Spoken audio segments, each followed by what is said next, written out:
Assalamualaikum warahmatullahi wabarakatuh. Perkenalkan, nama saya Arif Firmansyah. Saya dari MSDM 22H. Di sini saya akan mempresentasikan materi terkait hubungan industrial yang berjudul Mogok Kerja dalam Perselisihan Hubungan Industrial dan Penyelesaiannya menurut Undang-Undang Nomor 13 Tahun 2003 tentang Ketenagakerjaan. Pada dasarnya, pengusaha dalam menjalankan usahanya mempunyai kepentingan, yaitu kepentingan agar perusahaan yang dikelolanya mencapai profit yang didasari dengan efisiensi efektivitas. Tentunya, pengusaha dalam memenuhi kebutuhan kepentingannya tersebut membutuhkan pekerja yang dipekerjakan dengan peran dan fungsinya. Demikian pula, di pihak pekerja juga mempunyai kepentingan dalam kebutuhan hidupnya, yaitu adanya pemasukan yang berupa penghasilan, di mana pada umumnya untuk mendapatkan penghasilan tersebut mengikat diri ke pengusaha untuk menerima pekerjaan ketika terjadi interaksi antara pengusaha di satu pihak dan pekerja di pihak lainnya. Disinilah merupakan titik awal adanya kesamaan dan perbedaan dalam memenuhi kepentingannya. Pekerja menurut Pasal 1 Nomor 3 Undang-Undang Ketenagakerjaan Nomor 13 Tahun 2003. Pekerja adalah manusia di mana kebutuhan hidupnya selalu bertambah dan tak pernah terpuaskan, sehingga mendorong timbulnya berbagai kepentingan, menurut Hakim tahun 2003. Sebagaimana diketahui bahwa kepentingan-kepentingan pekerja yang telah diatur dan ditetapkan dalam peraturan perundang-undangan dan perangkat hubungan industrial, perjanjian kerja, peraturan perusahaan, dan peraturan kerja bersama, adalah menjadi hak normatif pekerja yang menjadi kewajiban untuk memenuhinya. Sehingga apabila hak pekerja tersebut tidak dipenuhi pengusaha sebagaimana mestinya, dalam hal ini akan melahirkan tuntutan pekerja kepada pengusaha. Di samping kepentingan-kepentingan pekerja yang diatur dan ditetapkan peraturan perundang-undangan maupun dalam perangkat hubungan industrial adalah merupakan kepentingan pekerja yang bersifat normatif. Dalam hal ini akan melahirkan tuntutan-tuntutan kepada pengusaha karena berbagai pertimbangan kebutuhan pekerja sebagai manusia. Dengan perbedaan-perbedaan kepentingan itulah yang mendorong timbulnya konflik antara pengusaha di satu pihak dengan pekerja. Konflik tersebut dikenal dengan istilah perselisihan hubungan industrial Pancasila. Penyelesaiannya dilakukan dengan cara perundingan secara bipartit, yaitu perundingan yang dilakukan oleh dua pihak antara pengusaha dengan pekerja. Perundingan tersebut merupakan upaya musyawarah untuk mufakat agar tercapainya kesepakatan. Undang-Undang Nomor 13 Tahun 2003 Pasal 136 sampai 145 tentang pelaksanaan mogok kerja. Ketentuan-ketentuan tentang pelaksanaan mogok kerja telah diatur dalam Undang-Undang Nomor 13 Tahun 2003 tentang pelaksanaan mogok kerja Pasal 136 sampai 145 merupakan penyempurnaan terhadap peraturan perundang-undangan sebelumnya, baik mengenai syarat-syarat prosedur maupun tata cara penyelesaiannya merupakan aspek hukum mogok kerja. Dalam undang-undang tersebut, mengenai mogok kerja diantaranya mengatur bahwa pekerja atau serikat pekerja yang bermaksud mengajak pekerja lain untuk mogok kerja. Pada saat mogok kerja berlangsung dilakukan dengan tidak melanggar hukum. Pekerja yang diajak untuk mogok kerja dapat memenuhi atau tidak memenuhi ajakan tersebut. Pelaksanaan mogok kerja bagi pekerja atau buruh yang bekerja pada perusahaan yang melayani kepentingan umum, perusahaan yang jenis kegiatannya membahayakan keselamatan jiwa manusia diatur sedemikian rupa sehingga tidak mengganggu kepentingan umum atau membahayakan keselamatan orang lain. Penyelesaian perselisihan dengan melalui perantara pegawai. Penyelesaian dengan perantara pegawai ini adalah penyelesaian secara wajib, yakni penyelesaian yang dilakukan oleh pegawai perantara dan institusi yang berwenang untuk menyelesaikan perselisihan perburuhan. Penyelesaian dengan cara ini dikarenakan perselisihan perburuhan yang diselesaikan dengan cara perundingan mengalami kegagalan dan para pihak yang berselisih tidak menyerahkannya kepada Dewan Pemerintah. Penyelesaian dengan perantara pegawai ini telah dirumuskan pada Pasal 3 Ayat 1 dan 2 Undang-Undang Nomor 22 Tahun 1957 tentang penyelesaian perselisihan pernuruhan yang berbunyi 1. Jika dalam perundingan itu oleh pihak-pihak yang berselisih sendiri tidak dapat diperoleh penyelesaian, serta mereka tidak bermaksud untuk menyerahkan perselisihan mereka untuk diselesaikan oleh juru atau dewan pemisah, seperti dimaksud pada pasal 19 dan seterusnya, maka hal demikian oleh pihak-pihak tersebut atau oleh salah satu dari mereka diberitahukan dengan surat pegawai. Yang kedua, pemberitahuan termaksud pada ayat di atas. Berarti permintaan kepada pegawai tersebut memberikan perantaraan mana yang harus diproses. Selanjutnya, pada pasal 4 ayat 1 dan 2 Undang-Undang Nomor 22 Tahun 1957 tentang penyelesaian perselisihan perburuhan yang berbunyi. 1. Segera sesudah menerima pemberitahuan tersebut. Pasal 3 ayat 1 pegawai itu mengadakan penyelidikan tentang kedudukannya. Perkara perselisihan dan tentang sebab selambat-lambatnya dalam 7 hari terhitung tanggal penerimaan surat pemberitahuan di atas sudah mengadakan perantaraan menurut cara dan ketentuan-ketentuan yang berlaku buat perantaraan oleh panitia daerah sebagaimana disebutkan dalam pasal 7 ayat 2. Yang kedua, jika pegawai berpendapat bahwa suatu perselisihan tidak dapat diselesaikan dengan perantaraan olehnya, maka hal ini pegawai segera diserahkan kepada panitia daerah dengan memberitahukan hal ini kepada pihak-pihak yang berselisih. Pada umumnya, dalam proses perundingan bipartit, para pihak tetap bersikuku dengan pendiriannya masing-masing, di mana satu pihak menurut kepentingan agar terpenuhi, sedangkan pihak lainnya sulit untuk memenuhi karena didasarkan atas kepentingan yang berbeda. Pada situasi ini, kondisi yang belum ada kesamaan pendapat inilah yang mendorong pekerja atau serikat pekerja untuk menggunakan upaya terakhir yaitu dengan melakukan mogok kerja, dengan maksud agar pengusaha dapat memenuhi kepentingannya. Mogok kerja yang dilakukan para pekerja tersebut memiliki dampak, baik sosial ekonomi maupun dampak terhadap aspek kehidupan yang lainnya.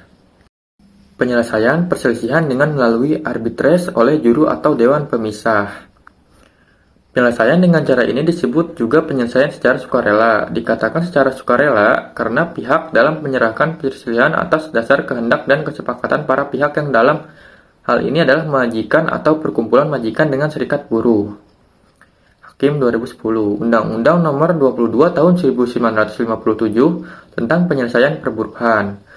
Penyelesaian dengan melalui arbitrase oleh juru atau dewan pemisah dirumuskan pada pasal 19 ayat 1 sampai dengan ayat 6 yang berbunyi.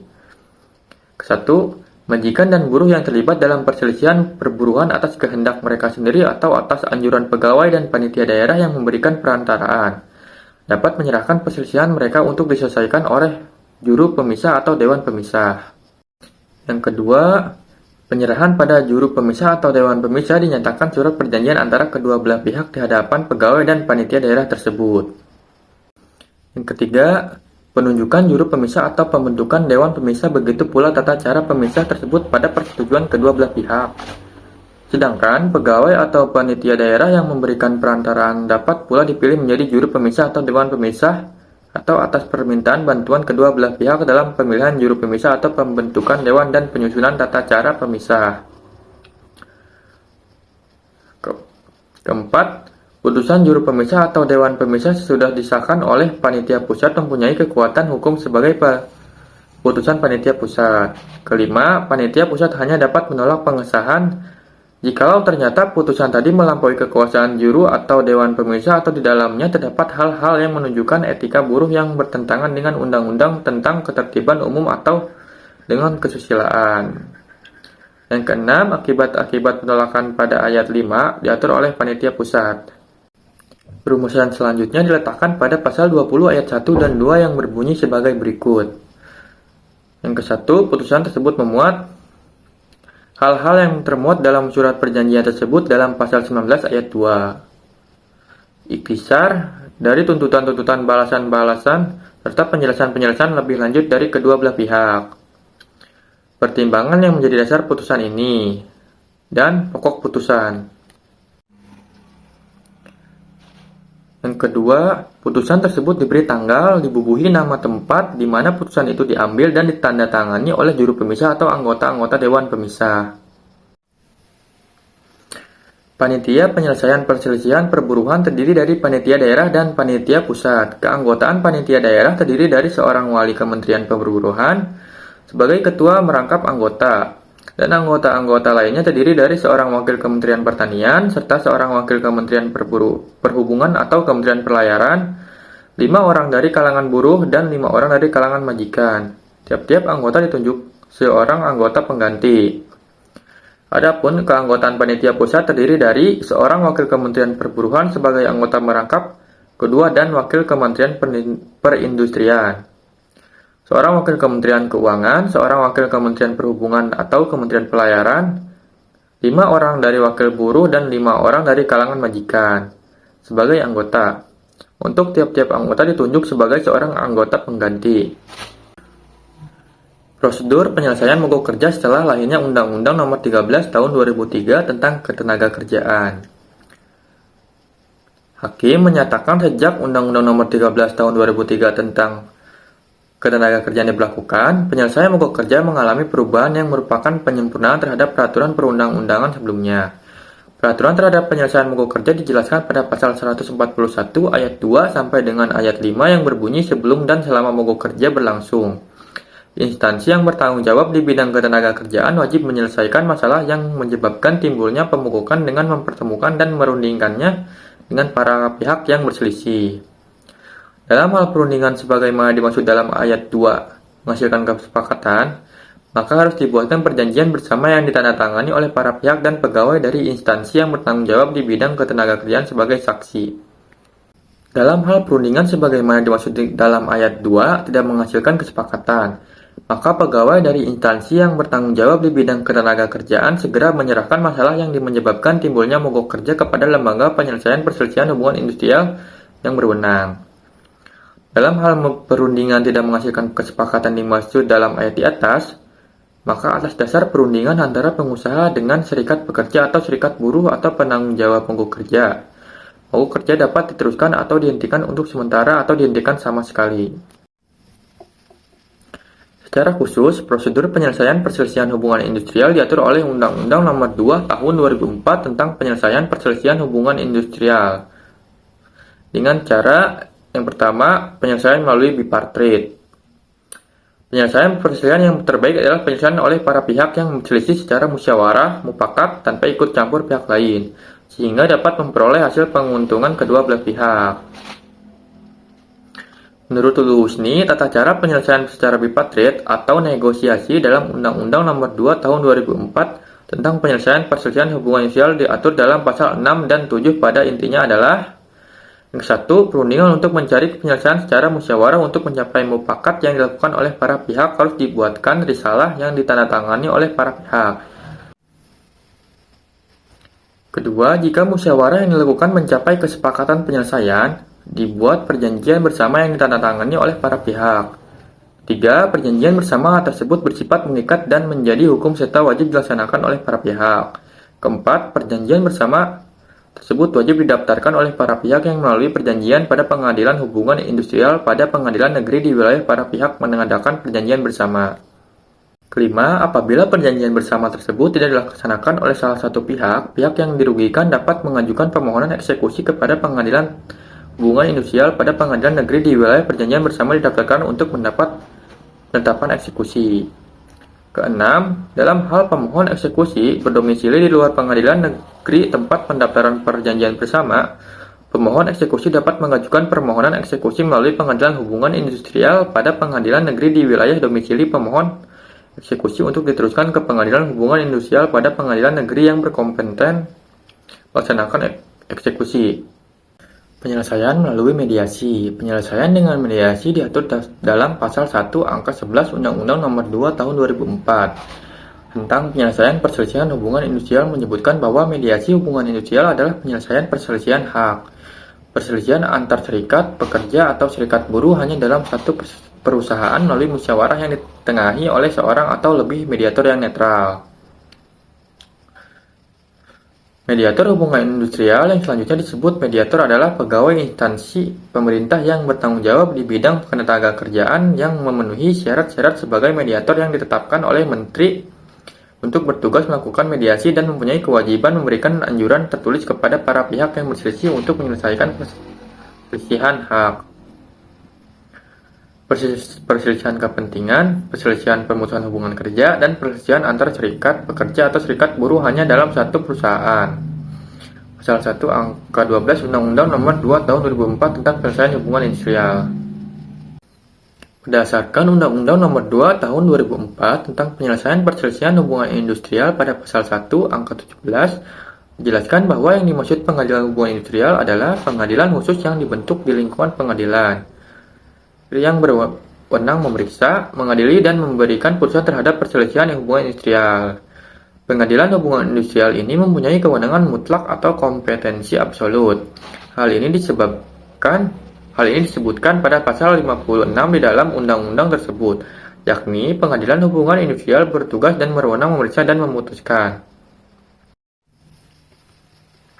Selanjutnya, tata cara penyelesaian perselisihan hubungan industrial pada masa sebelum mulai berlakunya Undang-Undang Nomor 2 Tahun 2004 tentang penyelesaian perselisihan hubungan industrial. Maka, sebagai hukum formil atau hukum acara tentang penyelesaian perselisihan hubungan industrial adalah dengan Undang-Undang Nomor 22 Tahun 1957 tentang penyelesaian perselisihan perburuhan ditangguhkan waktu mulai berlaku pelaksanaannya. Sehingga Undang-Undang Nomor 22 Tahun 1957 tentang penyelesaian perselisihan perburuhan masih menjadi hukum positif untuk menyelesaikan perselisihan hubungan industrial. Kesimpulan, pasal 137 yang berbunyi sebagai berikut. Mogok kerja sebagai hak dasar pekerja atau buruh dan serikat pekerja atau serikat buruh dilakukan secara sah, tertib, dan damai sebagai akibat gagalnya perundingan. Sekurang-kurangnya dalam waktu 7 hari kerja serikat pekerja atau serikat buruh wajib memberitahukan secara tertulis kepada pengusaha dan instansi yang bertanggung jawab di bidang ketenagakerjaan setempat. Hal ini dinyatakan pada pasal 140 ayat 1. Isi pemberitahuan sebagaimana dimaksud huruf B sekurang-kurangnya memuat waktu yang artian hari, tanggal, dan jam, dimulai dan diakhiri mogok kerja, tempat mogok kerja, alasan dan sebab-sebab mengapa harus melakukan mogok kerja, dan ditandai oleh ketua dan sekretaris serikat pekerja atau serikat buruh sebagai penanggung jawab mogok kerja. Hal ini dinyatakan pada pasal 140 ayat 2. Sekian materi dari saya, presentasi dari saya. Terima kasih.